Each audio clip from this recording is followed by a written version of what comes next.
നമസ്കാരം. India America കൂട്ടുകെട്ട് പുതുതലങ്ങളിലേക്ക് കടക്കുകയാണ്. ഇന്ത്യയും അമേരിക്കയും തമ്മിൽ ബന്ധം ശക്തമായപ്പോൾ പണി കിട്ടിയത് ചൈനയ്ക്കാണ് എന്ന രീതിയിലാണ് കാര്യങ്ങൾ പോകുന്നത്.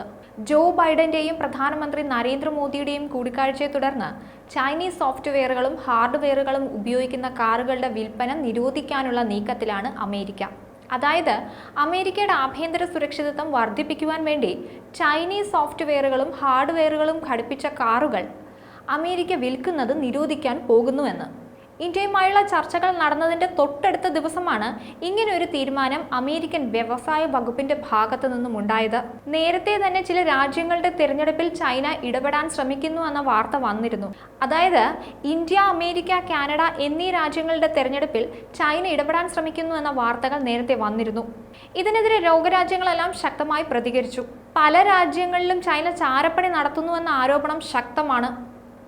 അമേരിക്കൻ വ്യോമമേഖലയിലെത്തിയ ചൈനീസ് ബലൂണുകൾ നേരത്തെ തന്നെ അമേരിക്കൻ സൈന്യം മിസൈൽ ഉപയോഗിച്ച് തകർത്തിരുന്നു. ഇതോടുകൂടി ഇരു രാജ്യങ്ങളും തമ്മിലുള്ള ബന്ധം കൂടുതൽ വഷളായി. ചാരപ്രവൃത്തിയാണ് നടത്തിയതെന്നായിരുന്നു അമേരിക്കൻ പ്രസിഡന്റ് ജോ ബൈഡൻ നേരത്തെ പറഞ്ഞത്. എന്നാൽ കാറ്റിൽ ദിശ തെറ്റിയ കാലാവസ്ഥ നിരീക്ഷണ ബലൂൺ ആണെന്ന നിലപാടിലായിരുന്നു ചൈന. ചൈനീസ് സോഫ്റ്റ്വെയർ, ഹാർഡ്വെയർ, മറ്റ് ഇലക്ട്രോണിക്സ് ഉൽപ്പന്നങ്ങളെല്ലാം ലോകരാജ്യങ്ങൾ സംശയത്തോടെ തന്നെയാണ് നോക്കിക്കാണുന്നത്. എന്ത് ചതിയാണ് ചൈന അതിൽ ഒളിപ്പിച്ചിരിക്കുന്നതെന്ന് പറയാൻ സാധിക്കില്ല.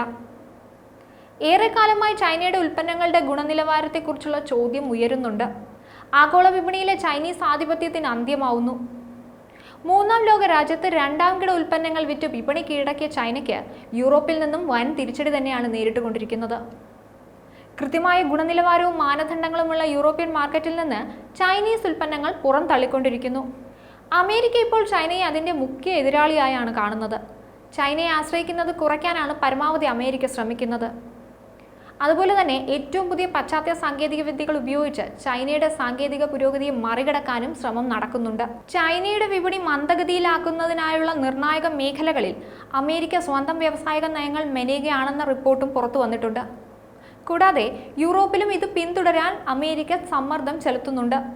ലോകത്തിലെ ഏറ്റവും പഴക്കമേറിയതും വലുതുമായ ജനാധിപത്യ രാജ്യങ്ങൾ എന്ന നിലയിൽ യഥാക്രമം ഇന്ത്യയും അമേരിക്കയും ചരിത്രപരമായ ബന്ധങ്ങളുണ്ട്.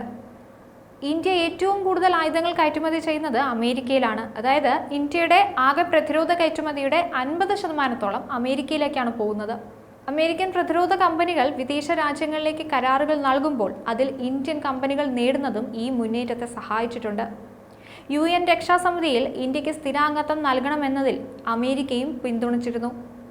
ഇന്ത്യ അമേരിക്ക കൂട്ടുകെട്ടിനെ ആശങ്കയോടെ തന്നെയാണ് ചൈന നോക്കിക്കാണുന്നത്. അതുകൊണ്ട് തന്നെ ഇന്ത്യൻ പ്രധാനമന്ത്രിയുടെ അമേരിക്കൻ സന്ദർശനം ചൈനയ്ക്ക് അത്ര ബോധിച്ചിട്ടില്ല. ചതിയൻ ചൈന ചതിക്കാനായി തക്കം പാർത്തിരിക്കുകയാണ്. ന്യൂസ് ഡെസ്ക്, ഈനാട് മലയാളം.